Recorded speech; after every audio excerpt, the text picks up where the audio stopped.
Alrighty. All right. Episode 7. Episode 7. New episode, new spot. New spot. Yeah. Welcome to the Habibi household. Thanks for hosting. Yeah, of course. Yeah. We are the Good Dudes Real Estate Podcast. For those of you that are just joining, my name is Cameron Cassidy. I'm with my partner in crime, Saman Habibi. We are both full-time real estate agents, real estate investors in the Durham region, talking all things real estate over the next half hour, 40 minutes for this episode. Yeah. Might be a little bit shorter, but I got some fun topics to chat about. Why don't you start off with giving us a little personal update? What do you got going on? Sure. So with my personal projects, I have a flip that I'm working on that is nearly done. We've had the kitchen install, and we're essentially at the finishing stages now of, doing some finishing touches here and there. So give us the details here. Flip purchased at... So Flip purchased at 506 from a wholesaler. Mm-hmm. We actually paid How much you into it? $106,000 Wholesale fee? Wholesale fee. Yeah. Good for you. Good for you. Hey, it still makes sense. Yep. It's still below market value when we're said and done. what's the rental budget looking like now? Rental budget we're at around $40,000, $45,000. So 450 or 550? 550. Where interest cost was $10,000. Mm-hmm. So 560-ish. And Land transfer. Land transfer was, I think, $4 or $5 grand. $4,000 or $5,000. Yeah. And after repair, we'll wait till it sells. Well, how much was your kitchen for that? Okay, so the kitchen on this property was, it came out to $11,000. So 11 of 44 or so, Yeah. right? Yeah, $11,000, and that's MDF kitchen, right? So nothing even special. MDF kitchen. We went with like this gray color, light gray color. Cool. With the bronze handles. Mm-hmm. And we went with a countertop similar to this, where it's a white with the veins going through it. Yeah, quartz. Quartz countertops. And it's an L-shaped kitchen with a peninsula. I still haven't seen the property. I know I've said I'm going to come by a couple times. I know. But, I know. Yeah, it's good. You've seen the before. I haven't. You haven't seen the before? before? I'm saying I've never been to it. Remember, my wife came to it. Yeah, I went with Randy to see it. Yeah. So the kitchen on the flip is around $11,000, compared to when I do a duplex conversion, my kitchens are around $7,000. Yeah. No, it's good. Yeah. Right. That's, where the money's, made and spent. Right. Mm-hmm. So on the kitchens and bathrooms. Right. Yeah. So I think that was my biggest cost. And my second biggest cost was, the contractors who were doing like just random work. Not random work, but like laying the floors, framing the basement. That was around $9,000 to do the whole house. Cool. Which is not bad. And then just small costs here and there that add up. Good stuff. What else? Yeah. Besides that, a duplex conversion at Central Park. We had the drawings approved for that. So the upper unit is done. We're in the basement now. So on Monday, we got the drawings approved. On Tuesday, Wednesday, we started the HVAC work because we were replacing and doing new duct work. Yep. So that's all done. And now on Tuesday, this coming Tuesday, we're going to do the framing around the duct work. And then once the framing's done around the duct work, electrical, and then essentially start, insulating, cool. Drywall, mud tape, and Good. So hopefully a month. I'm saying a month to finish the basement. And what about floral? Floral, we're still waiting for permits.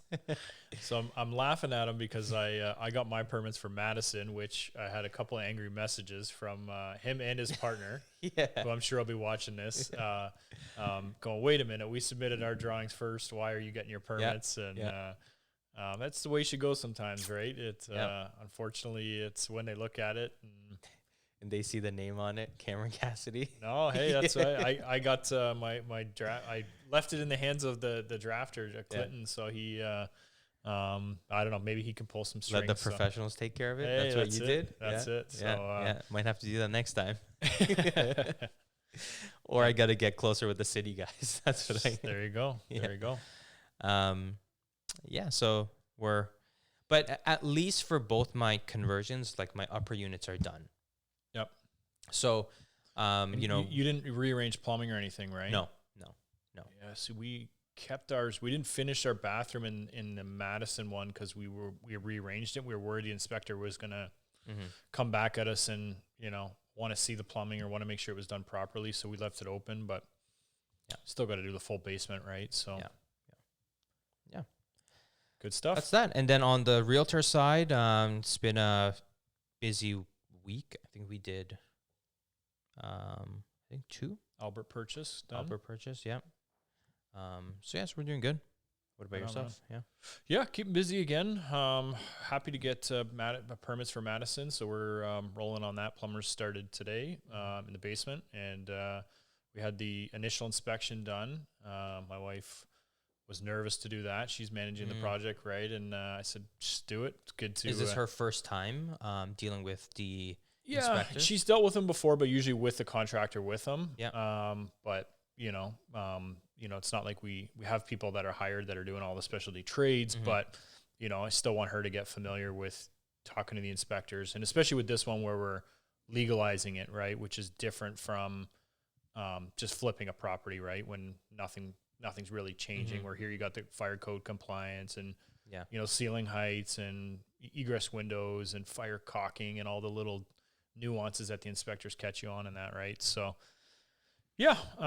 So on that project, do you want to walk through the permit process? So from bringing in the guys to do the drawing, Clinton to do your drawing, and then submitting it to the city, what the fees were for the drawing, what the fees were to the city, the hold period, the wait period, and walk us through. So we closed on it. I'm trying to remember the date. It was like February 9th or 10th. We were a couple days late of submitting the drawings, which I was very upset about, even though it was only a couple days. But I wanted them done right away, and they weren't. So we submitted to the city. Our drawings guy, Clinton, charges, I think it was $2,500. He's about $1,000. He's about $1 a square foot. Plus we paid him for dealing with the city, which was an extra $300-400. So we didn't even have to submit the drawings. He prints them out, brings them, talks to them, makes any changes. So we don't even have to worry about any of that. Right. So that was about $2,500. We get them in.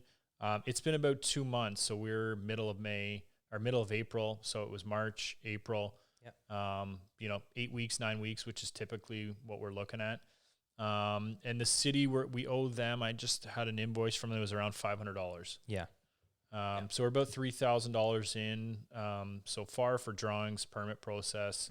Permit's open now.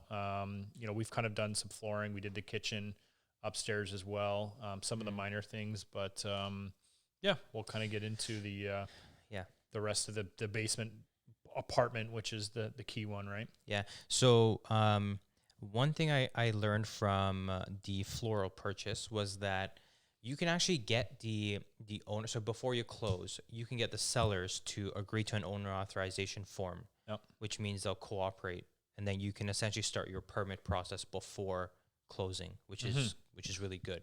Yep. But it's it does take, you don't know these things until you run into the option of doing it, because I was always told that I won't be able to do it. Yep. I won't be able to start the work until after. Yeah, the tricky part sometimes is when you're buying off market, you're trying to make it convenient for them.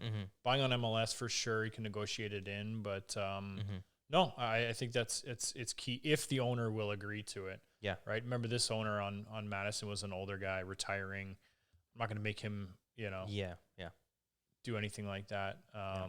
But it can certainly make things quicker. Yeah, and it helps. Speed it up, right? So you're not waiting as long. But yeah.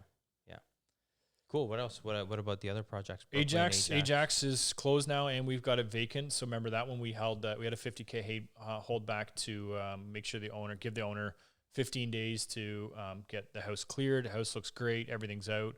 Super happy with that. Interesting one with that. The city of Ajax made us sign a declaration saying that we wouldn't put a basement apartment in there. So we submitted drawing because remember, we're finishing the basement. We're adding a bedroom and a bathroom. Yeah. We had to wait anyway. So we're like, let's pull a permit, do it proper. We're flipping it. So when we sell it, kind of make that like a feature, like, look, we pulled permits for this. Everything's done properly. And it was just thought it was strange, right? Because it was like, look, you know, we have, you have our drawings. The city inspector is going to come out and inspect what we're doing. I'm assuming I've never dealt with Ajax, so I don't know why they did that. It was a little bit strange for me, but I thought, hey, okay, no problem. We're actually not doing that. We're just flipping. But I don't know if they Googled or looked at my profile or YouTube. Or I don't know, right? Because they know I do legal second suites and promote it and things like that. But and I remember at Leslie when we did that one too, the inspector was convinced that we were going to do this. We're like, we're not. We're selling it. We've sold this. We're flipping this, right? You know, I don't know. And again, it's just kind of weird because they're, you know, that is part of the permit process is having some checks and balances so they know what's in these homes, right? And they have drawings on file. Yeah. So it was a little strange to me, but anyways, so I'm hoping that makes a quicker process too. Yeah. So did you do the same process in terms of like drawings permit? So went to Clinton. Got the drawings done. So if you're not doing anything, so the basement's unfinished right now. So I guess the main bulk of or the main idea of the drawing is that you want to show what's going to be done in the basement. And are you guys removing or opening any walls upstairs? We have to move a plumbing stack. It's all open. It's like unfinished, wide open, right? So it's a blank canvas down there. But we're breaking up the concrete. We're adding a bathroom. We're going to do a full 3-piece bathroom. And that was the big one, right? Like if we were just framing and drywalling and, you know what I mean? I think we would have just done it and not worried about pulling a permit. But it's the plumbing in the bathroom that, again, has to be legal. Like the city makes you pull a permit if you do drywall. No one ever does it, but again, the fact that we're doing plumbing with it and we're flipping and selling it, and I've always talked about like we are registrants, we are registered, and so we you know, being a realtor, so we're, you know, to me a little bit more under the microscope if you're flipping. And I just don't want to, you know, it's just not worth risking any issues or getting RICO complaints or anything like that, in my opinion. So yeah, absolutely. You want to talk numbers on Ajax? Yeah, so we bought for $668, and the plan is to put $100K into it. I don't know. We're thinking a sale price around $950. Could get up to $1 million though. Depends. So. We're doing full kitchen, opening a wall. We're still trying to figure out what to do with the flooring on the main floor. You know, needs a new garage door. I was there last night and the driveway may need to be redone too. So, really want to make the curb appeal better, make it important. Finishing the basement. Upstairs, we're not really touching. It's got hardwood floor upstairs, going up the stairs as well. Nice.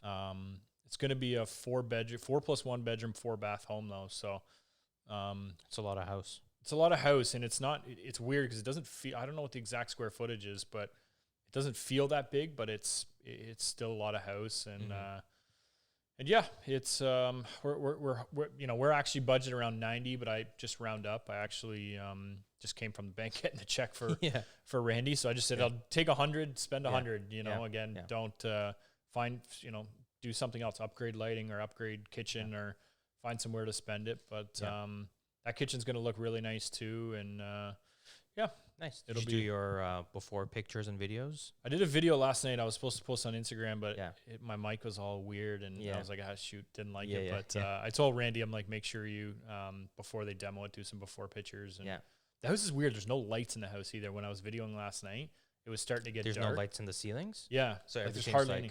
Yeah. There's like some chandeliers and stuff in the hallways and that, but even upstairs in the bedrooms, none of the bedrooms have lights and stuff. Weird, I don't know. It's just strange. So our electrician will have work cut out for him. Yeah. It's interesting, because some of the bungalows that we go into, there is very little lighting in the ceiling. Oftentimes they just have a side lamp that's there and that's lighting the whole house, which I absolutely cannot stand. So see, my wife's weird that way. She likes like 3 or 4 lamps, and she doesn't like pot lights when it's too bright. Right. Like we have pot lights in our primary home and lamps, and we never use the pot lights. Oh, really? We just use the lamps. And, I'm all about lights. Like, just light up the house. Let's go. Yeah, good. Yeah, so that's personally, I was teaching all week this week, and continuing to do that. So it's been a lot to juggle. So I've been leaning on you a bit to handle some of the dirty work of these homes and showings and things like that. So, but otherwise, pretty good. Cool. Let's jump into the next topic. Yeah, so just kind of a market update of how we're feeling. I think we were both chatting before, saying, "Hey, it's things have." I don't know. How are you feeling about it? First off, I won't put words in your mouth. Yeah, I would say I'm noticing more investor buyers coming out. Coming back to market. Coming back to the search is back on. They're sending me emails saying, "How about this? How about that? Let's go look at some properties," which is nice. It's nice that it's being initiated from the other side and not from us. Yep. So I would say more buyers are coming out, more investor buyers are coming out, and I'm noticing like way more people are coming out from my YouTube channel as well. Cool. So which is neat. I actually did a transaction this year from a buyer who found me on YouTube. Yeah, that's awesome. Which was really nice. So yeah, I would say more buyers, more properties. The properties that are still a good purchase are still competitive to purchase. So we are still seeing. I think I was tracking 2 yesterday. Typical bungalows for the conversions, and listed one for $499, one for $599. Still got 15 offers on it on offer night. So that was nice to see. But I know some other people who have different type of properties like townhouses in Whitby, for example.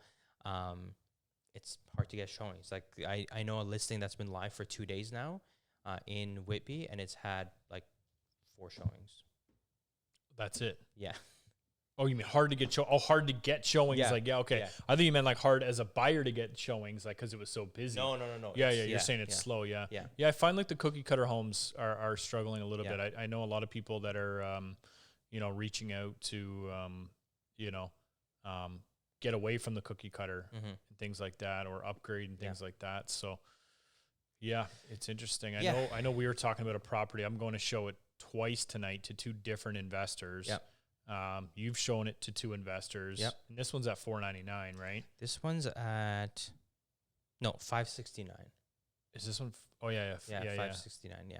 I was hoping it would go for 6. Yeah. Needing about 100. Yeah. You're thinking it's going for 7. Yeah. Or closer to like closer could to hit 7. Yeah. Which you put in 8, and I don't know. I still think it's tough for investors, right? It's still tough to make the numbers work and find these good properties, and especially for flip on MLS when they're holding back offers, and but we still got to give it a go. We still got to You never know. Like it all comes down to offer night and how fast people can act on things. So if they're firm, if they're quick closing, deposits, you never know, right? So. Yeah, exactly. Yeah. And that's what I said. I told my clients, I said, we have to try, right? Like let's ignore the noise from the outside and let's just focus on what we can bring to the table.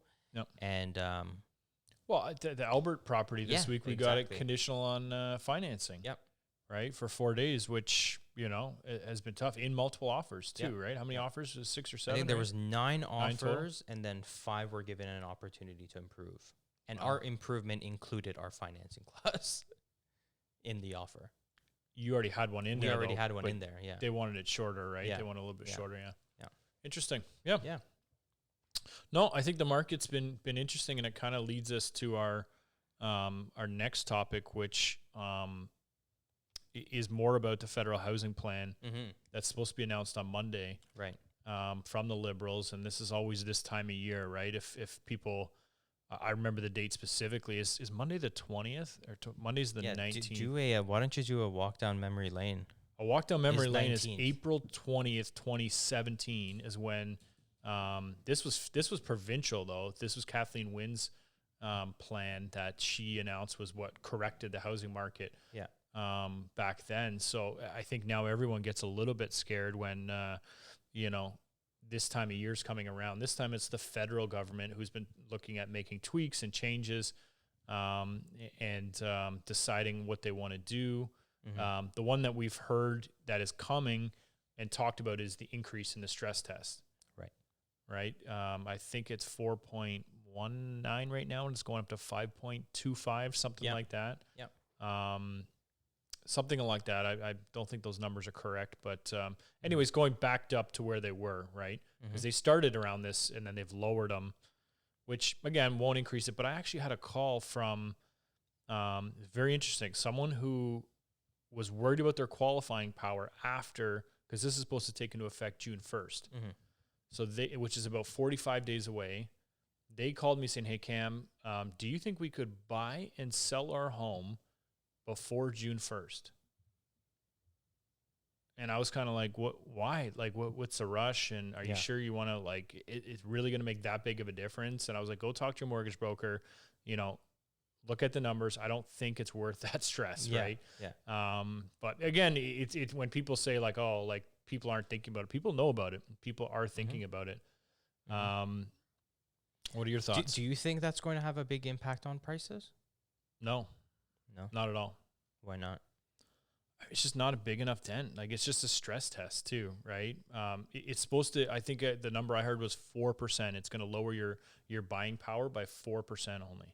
Mm-hmm. So it's not, nothing significant, right? So what on, let's say on a $700,000 purchase, it's going to reduce it by $30,000. It's nothing, right? It's like nothing. Yeah. It's again, gonna be a small dent. And some of the other things that people have been speculating or talking about, we talked last week on our podcast, or I guess that was 2 weeks ago now, about the capital gains exemption. We've pretty much heard that's not going to happen. Yeah. Removing the capital gains exemption on primary residence. The other one I've heard that I'd like your thoughts on that is kind of interesting to talk about is a 40% down payment on a second property. Mm-hmm. What are your thoughts on that? It would have a big impact. I think it's an aggressive move. You're literally doubling it, right? So I think it'll have a negative impact. Yes. I think it makes it harder for everyone, right? Whether you're a buying investor, whether you're, the guy giving the private money. Mm-hmm. I think it's quite aggressive. Obviously, they are saying that approximately 50% of the market is first-time home buyers, so they won't be impacted by it. It's anyone who is doing, property 2 or 3, 4, whatever the case may be. I think it's going to slow down. I would say it'll slow down a lot of the novice investors, the people who are just getting into it. Now, it's also important to note that there's a lot of buyers or investors who are buying in the outskirts, right? So we have a good portion of people buying in towns like Windsor, in London, in Thunder Bay, Sudbury, where purchase prices are fairly low, right? Yep. Like, it's not abnormal to see purchase prices in like $150,000. Yep.